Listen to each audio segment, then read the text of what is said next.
precisa, ¿no? Entonces ya está colgado en el EVA todos los temas vinculados realmente a esta evaluación de cierre, ¿no?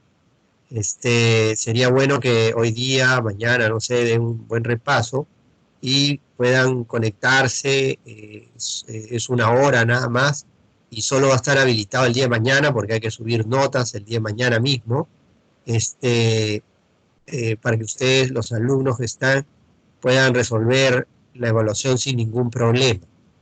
Ya, entonces, hoy día vamos a hacer una revisión de cada uno de los tópicos que hemos tocado a partir de la sesión 6 para adelante, de los más importantes, más o menos para que tengan una orientación en la evaluación. ¿No? Esa sería la idea, digamos, de esta sesión. Y eso nos va a ayudar, digamos, a enfocarnos qué es lo que debemos nosotros estudiar, mirar, qué es lo que deberíamos nosotros ir desarrollando de a poco. ¿Ya? Esa es la temática. Entonces, vamos a empezar. Todas las calificaciones ya fueron, digamos, colgadas, digamos, se han subido ya a la plataforma de EVA, y lo único que estaría faltando es la calificación del número 6, o sea, de la última, perdón, el examen final nada más, sobre los 30 puntos. Los que tienen alguna duda, se ha tomado, digamos, en consideración todos los controles de videoconferencia que nosotros hemos resuelto, desde, digamos, de lo que compete a la semana que está incluido para la nota número 2. Entonces, eso es lo que nos ha ayudado. He visto que muchos han progresado, han avanzado en sus temas, pero hay otros compañeros que inclusive no han cumplido con la videoconferencia. Entonces se han quedado básicamente en algunas, han faltado en otras, y, y eso los afecta al final en su promedio final. La idea es eh, que ustedes hayan cumplido con todo y hayan, digamos, dado los exámenes en forma oportuna también, ¿no?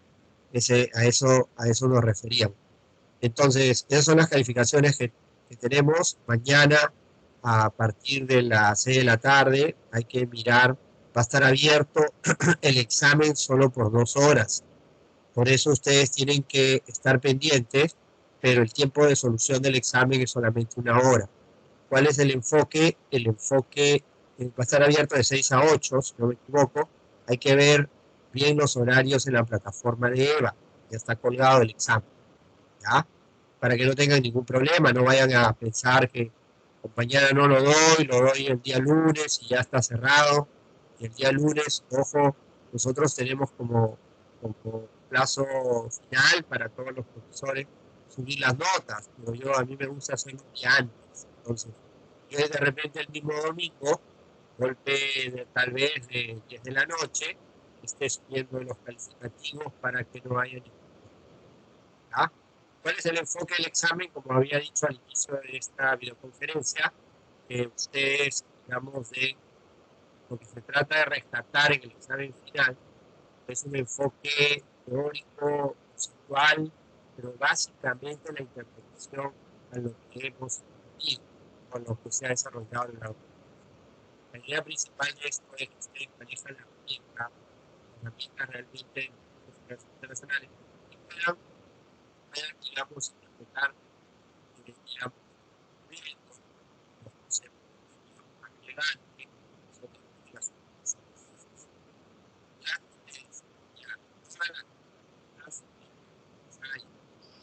Profesor, no se está escuchando bien el audio.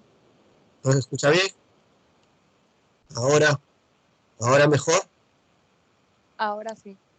Sí, Ya. ahora sí. Lo que pasa es que cuando alguien abre el un micrófono, entonces hay un poco que se debilita la señal. Ya, bueno, y esa es digamos, las condiciones para la evaluación. He tratado de escoger una pregunta, son 6 preguntas, cada pregunta vale 5 puntos, y lo que trato yo es de en cada unidad sacar una pregunta, ¿ya? Y hoy día lo que vamos a trabajar va a ser una revisión bastante rápida, ¿no es cierto?, de lo que hemos venido desarrollando. Por ejemplo, nosotros trabajábamos más o menos en la unidad 6 el tema de los derivados. Entonces, todos los compañeros, para que ustedes me vayan siguiendo, en el EVA están todas las diapositivas colgadas. Vamos a empezar a partir del número 6, ¿ya? De la sesión 6.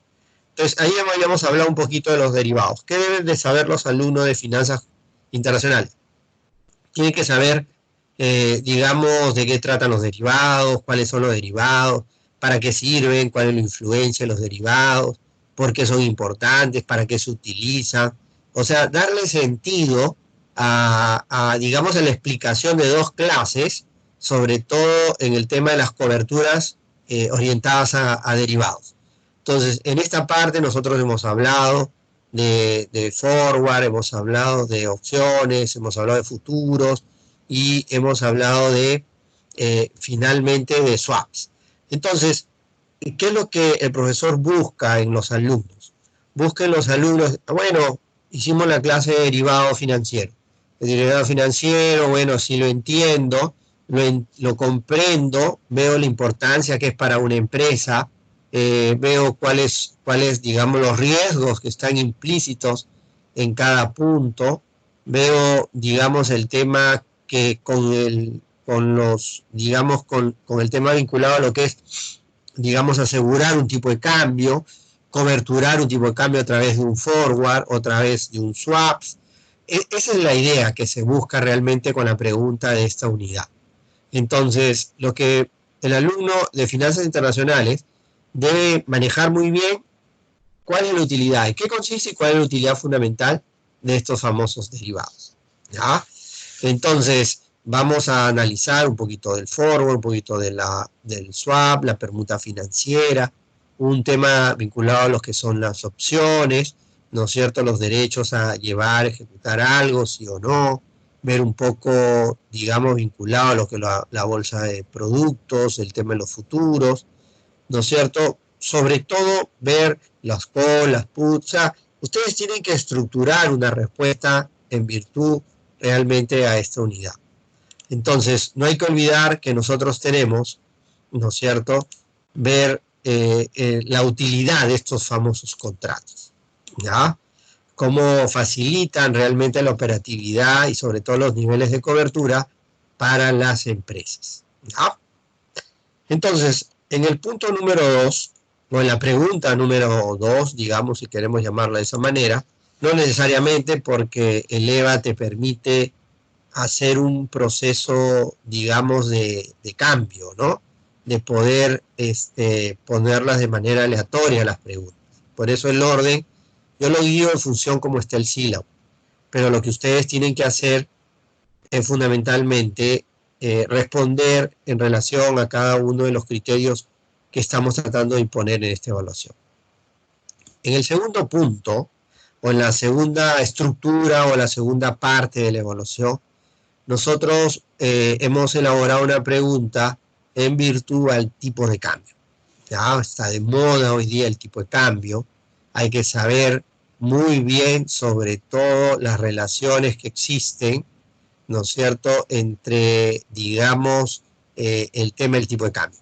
¿Qué es lo que tienen que analizar y qué es lo que tiene que manejar un alumno en esta parte del desarrollo del tema vinculado al tema 6, que es el tipo de cambio, la relación con el dinero y la tasa de interés? Lo que yo debo manejar en virtud es, por ejemplo, la oferta y demanda de divisas. ¿Por qué los países demandan y, digamos, tantas divisas? ¿Por qué hay tanta oferta de divisas? Entonces, lo que les estamos preguntando acá es que el alumno maneje la estructura de equilibrio que puede existir, cómo estos desequilibrios generan la volatilidad, ¿no es cierto?, del tipo de cambio. Entonces, nosotros hemos hablado, hemos comentado que la autoridad monetaria, el Banco Central, tiene esta responsabilidad, ¿ya? La responsabilidad de poder administrar este tipo de cambio, ¿ya? Entonces, ¿qué es lo que tenemos nosotros que trabajar? Lo que tenemos que trabajar es ver esta autoridad monetaria a través de un modelo de flotación trata de administrar el tipo de cambio. Siempre está mirando la oferta y la demanda de divisas. Entonces, hay que observar, ¿no es cierto?, qué herramientas utiliza esta autoridad monetaria para poder, digamos, evitar ese cambio brusco del tipo de cambio. Nosotros hemos visto en estos días una tremenda volatilidad. Por ejemplo, el día de ayer en Perú, hace una semana y media, el dólar estaba en 3 soles punto 42 centavos. Hoy día, el dólar en Perú el día de ayer ha llegado a cotizaciones de 3.80, en un periodo del día llegó hasta 3.90 soles. Eso para nosotros es una catástrofe. Entonces, ha retrocedido porque el Banco Central ha intervenido tratando de evitar ese cambio brusco del tipo de cambio, ¿no? Entonces ha retrocedido, está alrededor de 3.70, cerrado el viernes, pero acá los mercados realmente, me imagino que en República Dominicana también, están bastante, digamos, volátiles, ¿no es cierto? Y la tendencia es a la baja. Entonces, todo ese análisis que es digamos, el resumen del estudio del tipo de cambio, ustedes tienen que plasmarlo como respuesta en el examen. Y yo les aprovecho la oportunidad para comentarles. Hay muchos alumnos que responden, yo les pregunto, digamos, las funciones básicas del dinero. Y ustedes ponen A, B, C. Pero en la pregunta ustedes tienen que explicar, ahí se detalle, comente, explique. Entonces, en las preguntas yo le he ampliado que se pone 15 líneas, creo, ¿no? Como máximo en las preguntas tipo ensayo. Le he puesto 20 líneas para que ustedes, hay muy pocos alumnos que intentan poner su punto crítico. Y eso es lo que nosotros buscamos en educación universitaria. Que ustedes enfoquen sus respuestas, no solamente conozcan la parte teórica, sino el tema de qué piensan ustedes de lo que han estudiado y sobre todo lo que hemos aprendido, cómo se puede utilizar dentro realmente de los márgenes, digamos, de la actividad que cada uno puede desarrollar. Pero ya llevar un curso de finanzas internacionales ya nos da herramientas para poder opinar. Hoy día me imagino, no sé cuánto ha cerrado el peso en relación al dólar, lo dejamos, creo que cuando estudiamos 51, 52 pesos por dólar, me imagino que debe estar por encima de esos números. Entonces, eso es lo que ha pasado en toda la región.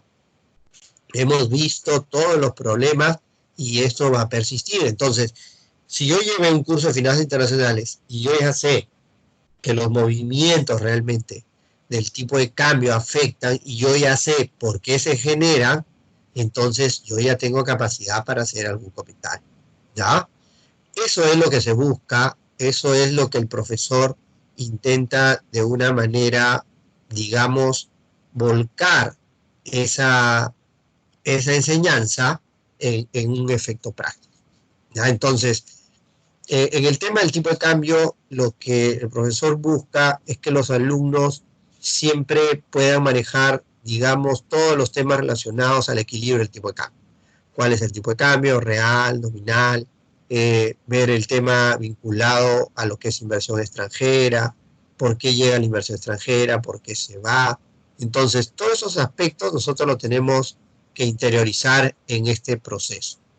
Entonces, en esa sesión hablamos, por ejemplo, la fuente de oferta de divisa, hablamos de las exportaciones, la remesa al exterior. Eso es lo que ustedes tienen que repasar, ¿no? Sobre todo para poder dar una respuesta bastante concreta, ¿no es cierto? Concreta pero clara. A veces nos excedemos de ser demasiada síntesis y ponemos solo 2 palabras. Eso no se busca, ¿no? Entonces, hay que ver también cómo es el tema de la demanda de divisas, las importaciones, las intervenciones del Banco Central cuando compra divisas, la salida de capital, ¿no es cierto? Todos los temas que estén orientados a esta posibilidad. Entonces, nosotros vamos a dar una lectura a este capítulo. En cada uno, vuelvo a repetir, hay una pregunta vinculada, ¿no? hay que conocer muy bien el aspecto de la devaluación y la revaluación de la moneda. Entonces, es muy fácil por los gobiernos, cuando conversábamos en alguna sesión, hacer efecto de evaluación para estimular las exportaciones. Pero eso no quiere decir que sea, digamos, siempre una función, digamos, que nos permita hacerla de una manera bastante recurrente, sino después ustedes saben que nos trae un esquema de inflación a la larga, ¿no? Entonces, esa es la idea que el profesor busca, ¿no es cierto?, en todos ustedes para poder responder esta parte digamos, del examen, ¿no? La pregunta número 2. En el tema de cálculo, que me imagino deben estar esperando que les diga eso, he intentado, ¿no es cierto?, no considerar efectos de cálculo. He visto en la sesión el control de videoconferencia 10 y el 9, sobre todo en el 10, que solo 2 o 3 alumnos dan respuestas correctas, pero los demás hay cierta confusión. Pero ¿qué es lo que se busca? Yo no lo veo tan mal, porque al final de cuentas a veces es un poco complicado hacerlo mediante esta vía, deberíamos acostumbrarnos, pero la idea es que siempre cuando nosotros tratamos de definir indicadores, los indicadores nos llevan normalmente al cálculo. Entonces, cuando nosotros procedemos con aspecto de cálculo, nosotros vamos a alcanzar siempre un número, un resultado, el cual nos va a permitir tomar una decisión. Entonces, lo que nosotros buscamos en este proceso es que ustedes también aprendan a calcular. Ustedes también aprendan realmente a definir precios. Por eso hemos hecho algunos modelos, ¿no es cierto? El modelo, digamos, más complicado era el tema relativo a lo que eran las opciones, si no me equivoco. Luego, el tema de la medición de las elasticidades. Entonces, miren, con que ustedes conozcan bien los conceptos en este tema y sabemos interpretar, yo creo que hemos hecho bastante realmente con el curso, ¿ya? No hay que olvidar siempre los conceptos. La devaluación afecta a la inflación, la demanda salarial y así sucesivamente, ¿no? Las relaciones, ¿no? Las relaciones.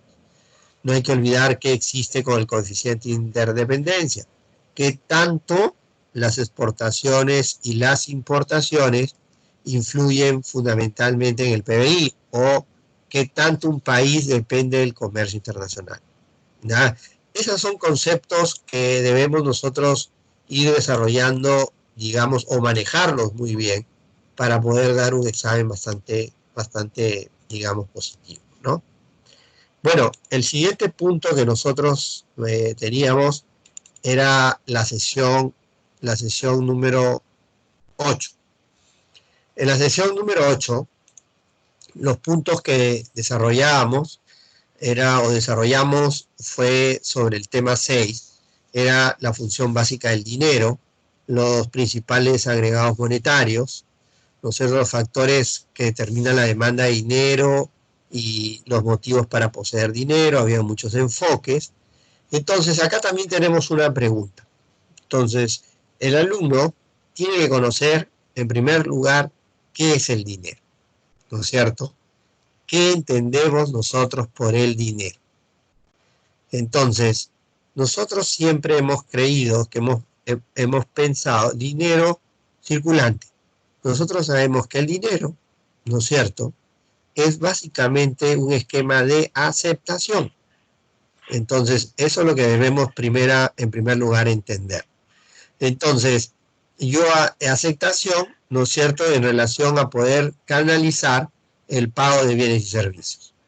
Entonces, eso es lo primero que tengo que manejar. Y el dinero, para, digamos, esquematizar su respuesta, cumple fundamentalmente 3 funciones, ¿no es cierto? Primero, el dinero sirve como medio de cambio, ¿no es cierto?, para poder llevar a cabo transacciones, ¿no es cierto? Eso es una de las principales funciones del dinero.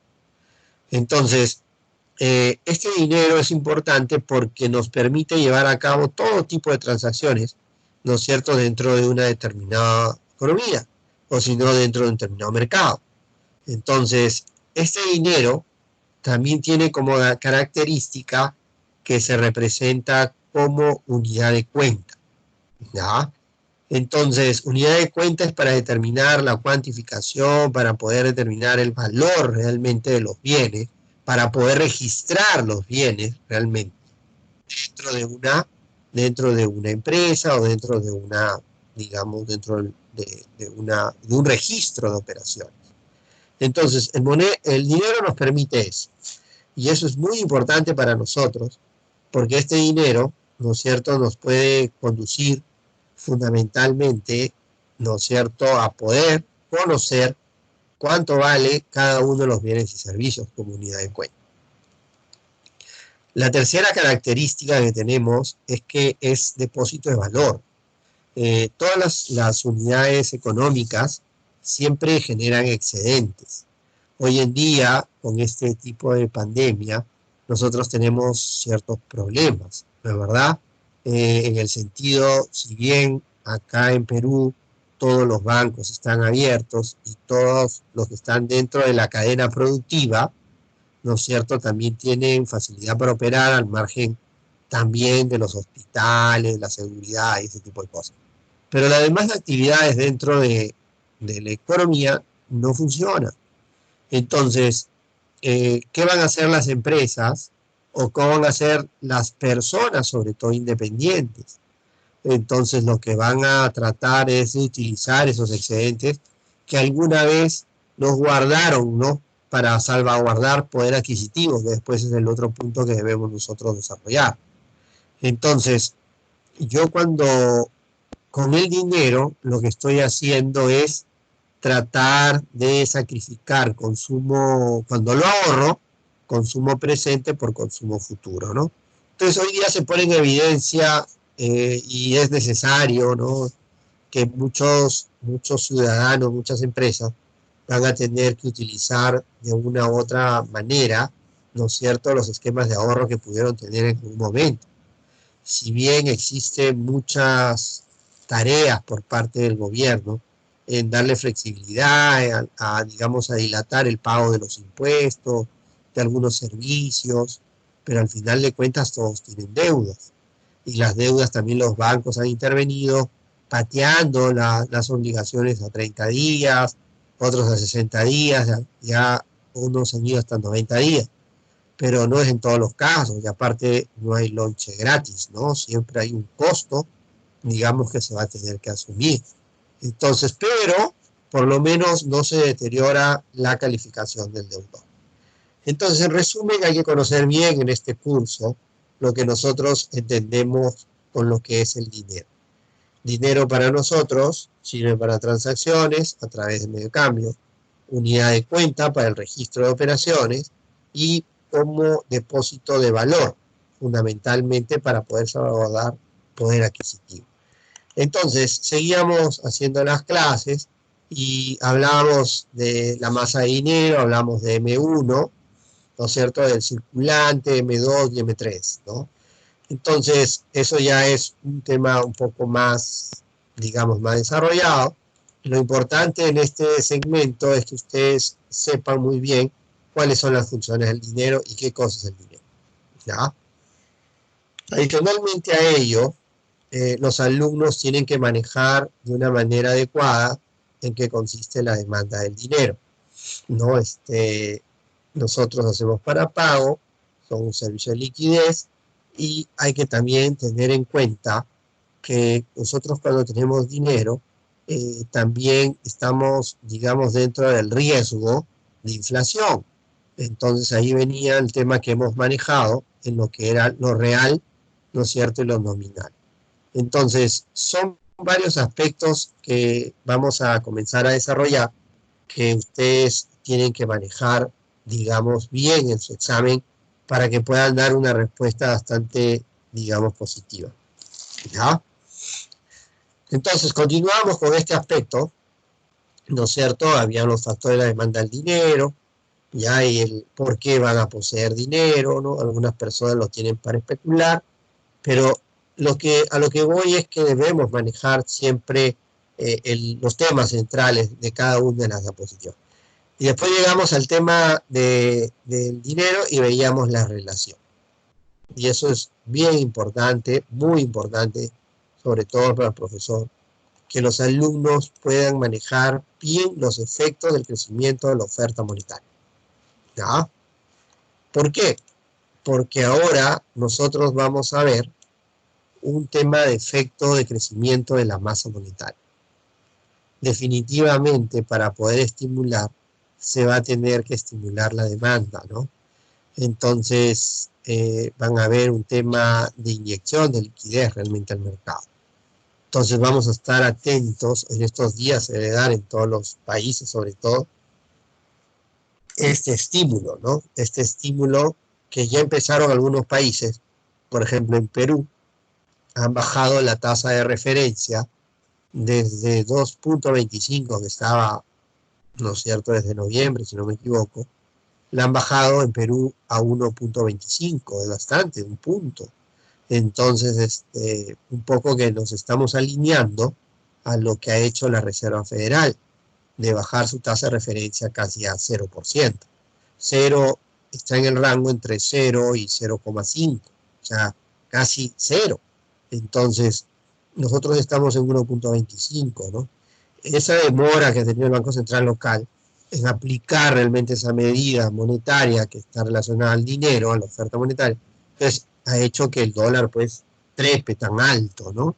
Ha reaccionado, ha hecho operaciones, digamos, en el mercado de capitales y eso ha hecho que el precio de la divisa baje nuevamente, ¿no?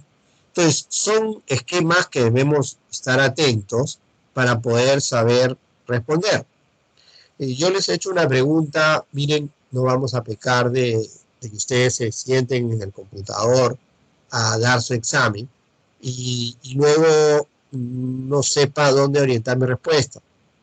Yo les he hecho una pregunta, no les voy a dar en términos concretos cuál es la pregunta, es obvio, pero les doy el tema más o menos general. Lo que yo les estoy pidiendo más o menos es que ustedes traten de analizar, por eso busquen algunas opiniones de algunos expertos también para que les pueda ayudar a hacer su respuesta, pero quiero que ustedes respondan de acuerdo de ustedes mismos, cómo ven el tema, de qué se espera con el tipo de cambio, ¿no? ¿Qué es lo que esperamos con el tipo de cambio? ¿Qué es lo que va a ocurrir? ¿Cómo va a afectar a esa clase exportadora, a esa clase importadora, al consumo interno del país con todo esta pandemia, ¿no? ¿Cuáles son los efectos que se van a llevar? ¿Van a ser de largo plazo? ¿Van a ser de corto plazo? ¿Cuál es lo que nosotros tenemos que mirar en realidad? Entonces, por ahí va un poquito lo que yo quiero que ustedes vean. Esa es, digamos, la última pregunta. Ya la última pregunta que nos va a llevar a que ustedes puedan hacer un análisis netamente sin respuesta de concepto. Entonces, ¿sobre qué? Sobre todos los puntos que están ocurriendo, ¿no? Siempre en el esquema de finanzas internacionales, siempre manejamos tipo de cambio, tasa de interés, ¿no es cierto? Eso, y situaciones de cobertura y financiamiento, ¿ya? Entonces, eso es lo que siempre tenemos que ver. Muy bien, y ahora entramos al tema 9. Ya entramos al tema 9, a las diapositivas realmente de este punto. Y acá ya comenzamos a dar un viraje más o menos a lo que veníamos desarrollando, que tiene relación, obviamente. Entonces, pero acá ya hablamos de algún esquema de modelo, ¿no? Hablamos de paridad de la tasa de interés, paridad del poder adquisitivo y el tipo de cambio real. Ese es el tema 7 de la sesión 9. Entonces, ¿qué hablamos acá? Rendimiento, riesgo y liquidez, el rendimiento nominal y real, el concepto de la tasa de interés, de la paridad de la tasa de interés, y los cálculos de rendimiento, ¿no? En pesos, en dólares, pesos, y así sucesivamente. Entonces, ¿qué debe saber el alumno en este proceso? La parte principal que debe conocer el alumno que lleva finanzas internacionales, es fundamentalmente que a cada esquema de riesgo, ¿no es cierto?, o a cada esquema de rentabilidad esperada, le corresponde una unidad de riesgo. Y eso es lo que nosotros debemos siempre manejar, ¿ya? A partir de esa premisa, nosotros vamos a comenzar a estructurar, ¿no es cierto?, a través del rendimiento y riesgo, nosotros vamos a comenzar a estructurar que siempre, cuando uno espera un esquema de rendimiento, siempre va a tener un esquema de riesgo, ¿ya? Entonces se desarrolla digamos, un esquema vinculado a lo que es, digamos, la ecuación de Fisher, se incluye también el tema de la inflación, y así sucesivamente. Entonces, pero lo que debe quedar claro en esta primera parte es rendimiento, riesgo, ¿no es cierto? Quien espera más rendimiento es porque está dispuesto a asumir un mayor nivel de riesgo. Ya, esa es la primera reflexión que podemos hacer. Pero lo que yo quiero que ustedes manejen, ¿no es cierto?, en esta sesión, es la paridad de tasa de interés, ¿ya? Entonces, es la paridad del concepto de tasa de interés. Entonces, para que se dé paridad de tasa de interés, tienen que haber ciertos requisitos. Tiene que haber un régimen cambiario de flotación libre, ¿no es cierto? Nosotros manejamos flotación libre, bueno, SUSEA con intervención del Banco Central, lo mismo que República Dominicana. Tiene que haber un mercado de dinero bastante líquido, ¿no es cierto?, y eficiente. Tiene que haber una cuenta de capital abierta, ¿no es cierto?, y un sistema financiero bastante sólido. Y la moneda que se cotiza, ¿no es cierto?, en el mercado de futuro, o sea que una moneda que esté dentro de nuestra economía, que se mueva realmente en diferentes tipos de mercados, ¿no? Entonces, esta paridad de tasa de interés, ¿no es cierto?, lo que busca fundamentalmente es que debemos, de alguna manera, ¿no es cierto?, que estas tasas de interés se vinculan a través de diferentes variables. Uno, vendrían a ser los tipos de cambio, la tasa de inflación, los costos mano de obra, ¿no es cierto?, y la tasa de interés propia de cada país. Entonces, la paridad de tasa de interés es que se supone que las tasas de interés deberían manejarse, digamos, de una manera equilibrada entre diferentes países. Y fundamentalmente los efectos de equilibrio del tipo de cambio son los que deberían ajustar estos equilibrios o buscar realmente la paridad, ¿no? Entonces, por eso hicimos una pregunta en el examen y pusimos el tipo de cambio futuro sobre el tipo de cambio spot, que es la identidad de la paridad de tasa de interés, es igual a 1, ¿no es cierto?, más la tasa de rendimiento en el mercado 1 sobre la tasa de rendimiento del mercado 2. Entonces, ¿qué estamos vinculando acá? El vínculo entre tipos de cambio y rendimiento entre ambos países, ¿ya? Entonces, esta paridad, ¿no es cierto?, se puede alcanzar si nosotros tenemos fundamentalmente o la compensación de la devaluación o la subvaluación, digamos, va a generar la famosa paridad de tasa de interés. Entonces, algo de eso se tomó en el examen, algo de cálculo, muy parecido realmente a lo que hemos trabajado.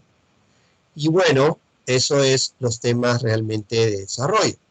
Y después vimos los rendimientos que existían, digamos, de un inversionista que compra dólares en el mercado spot, ¿no es cierto?, y luego los invierte en Estados Unidos, y después de unos meses los vende y luego retorna la moneda para ver qué rendimiento generó.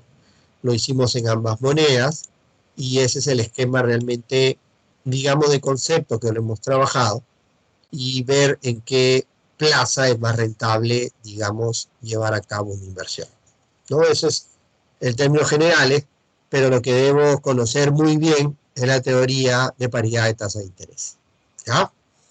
Y el último punto que nosotros hemos desarrollado en la clase número 10 ya el último punto que hemos desarrollado en esta clase número 10, es fundamentalmente,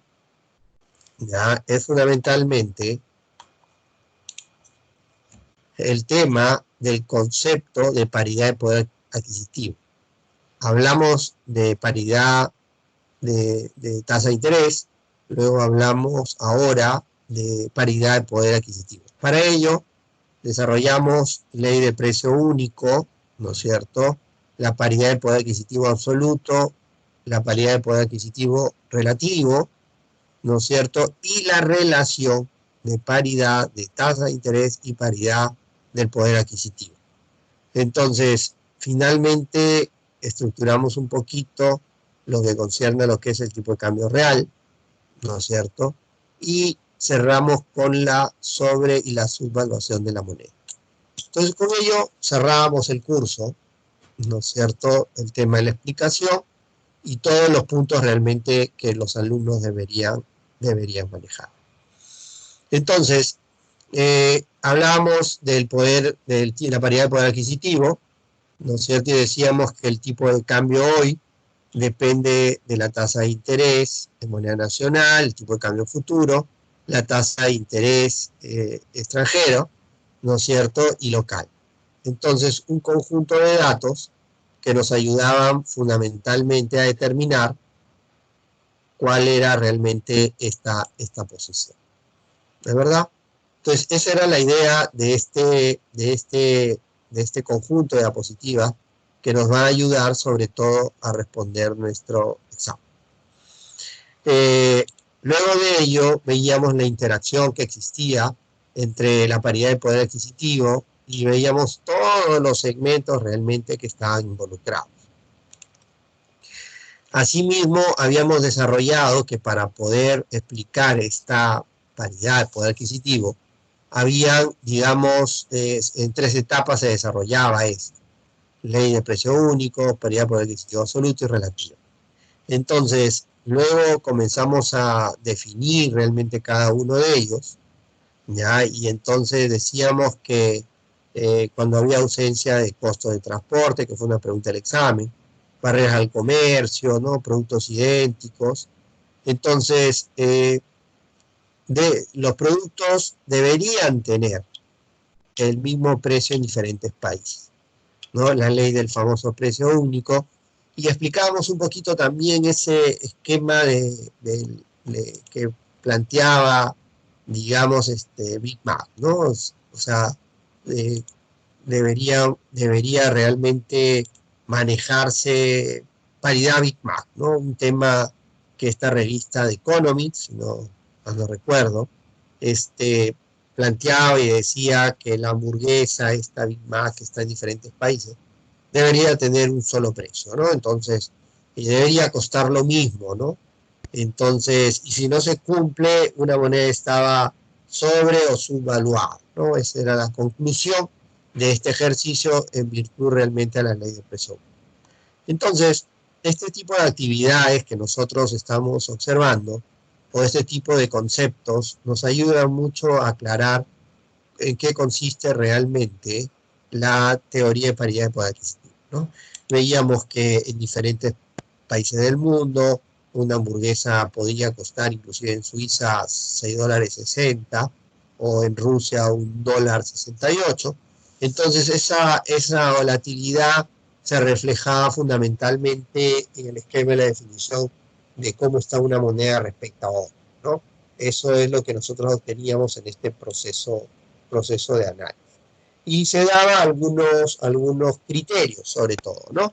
Sobre todo en otra etapa, también paridad de poder adquisitivo pero absoluto, se tomaban los índices de precio consumidor, ¿no? Para calcular el tipo de cambio spot. Índice de precio consumidor de un país respecto al índice de precio consumidor de otro país, y determinábamos cuál es lo que debería ser el tipo de cambio spot. Entonces se buscaban algunos cuestionamientos: cuál es el costo de vida más bajo, ¿no? ¿Por qué es más bajo en los países pobres? Y hacíamos algunos planteamientos.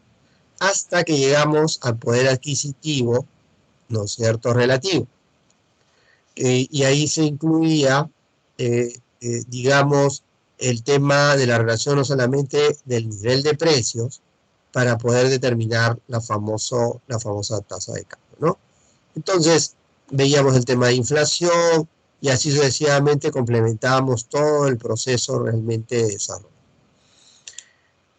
En resumen, lo que se buscaba finalmente es hacer la interacción que había entre la paridad de tasa de interés y paridad de poder adquisitivo.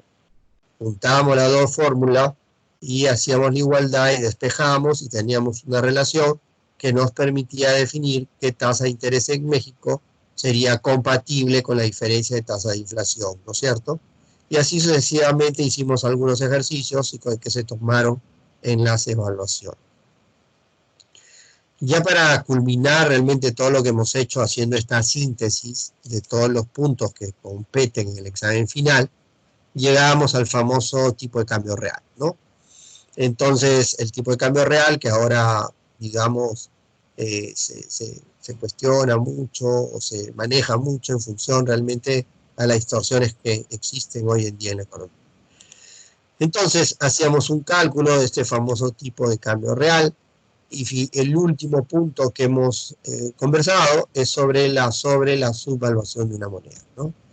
Entonces decíamos que un activo está sobrevalorado si su precio en el mercado es mayor que su valor.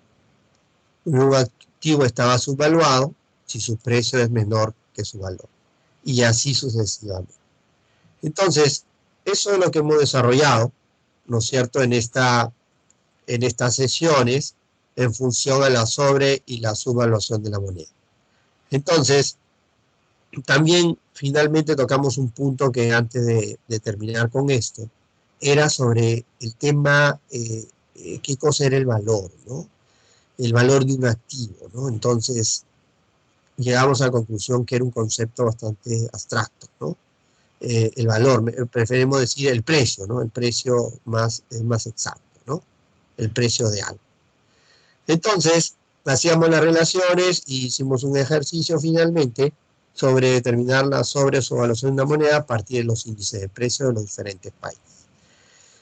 Bueno, señores, esto es todos los temas que nosotros hemos considerado para poder tomar o desarrollar la evaluación del examen final. ¿Qué debe hacer un alumno? Repasar el material que nosotros hemos desarrollado a lo largo desde la sesión 6 hasta la 10. Entonces, ¿cómo es la estructura del examen? El examen tiene 6 preguntas, están por determinar 30 puntos, y lo que tenemos que hacer es desarrollar esas 6 preguntas para tener la máxima calificación posible. Todas las preguntas son de ensayo. He ampliado hasta 20 realmente líneas para que ustedes puedan escribir de una manera bastante cómoda. Voy a dar mucho valor no solamente al tema conceptual, sino a lo que ustedes pueden comentar, ya sobre todo opinar, hacer análisis sobre lo que está, digamos, en su tema, digamos, de pregunta que pueda venir. ¿Qué más? Y bueno, hay que tener en cuenta que el examen dura 1 hora. La plataforma va a estar abierta entre 6 y 8, si no me equivoco. Por favor, verifiquen bien en el EVA, ya para que vean realmente los tiempos. 2 horas nada más va a estar abierta para que puedan dar el examen, ¿ya? No se confíen de los alumnos que creen que van a dar el examen el miércoles, el jueves. No. Acá terminamos ya con este tema. Muy bien, señores, fue un placer, digamos, desarrollar este curso, ¿no es cierto?, para ustedes, y en cada uno de los cursos siempre iremos mejorando, ¿no es cierto? Lo único que se les pide siempre es tratar, siempre acudir. Hemos visto que siempre tenemos 50%, 60%, a veces hasta menos, de asistencia en la clase virtual.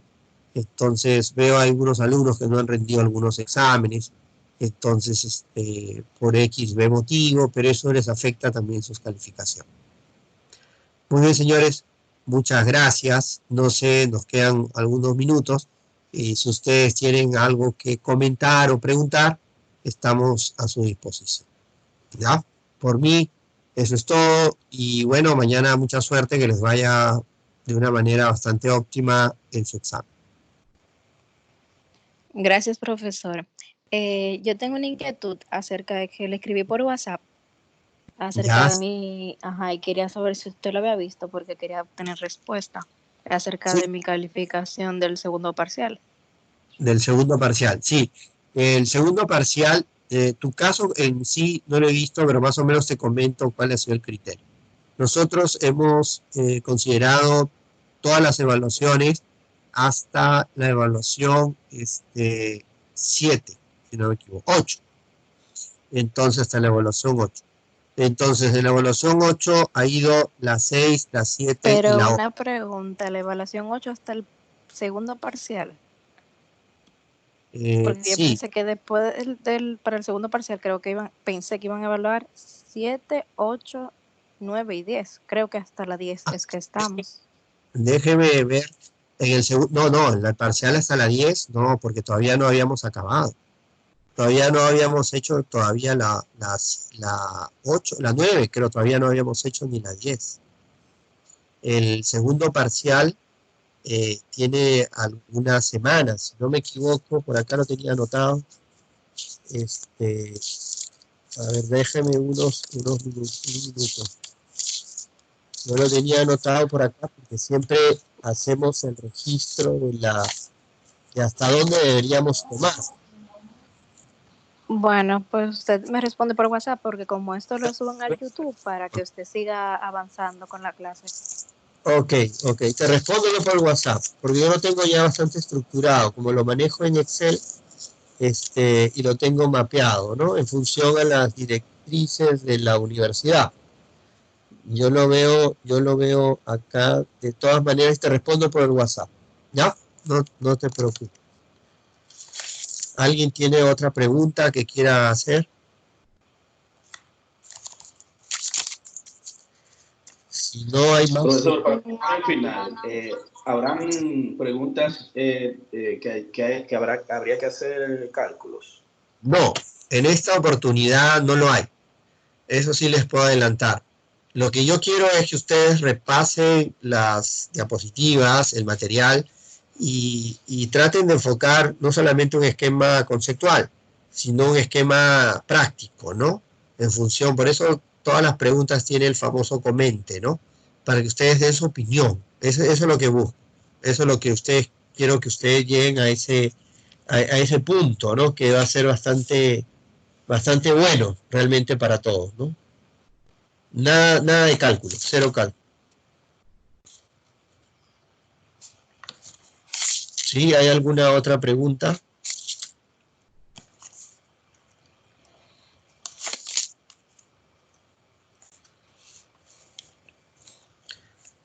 Bueno, si no hay otra pregunta, entonces ya damos por cerrado, concluido esta sesión. Entonces, si tienen alguna observación entre hoy hasta mañana, lo pueden hacer por la plataforma o por todos los medios de comunicación que nosotros tenemos. ¿Ya?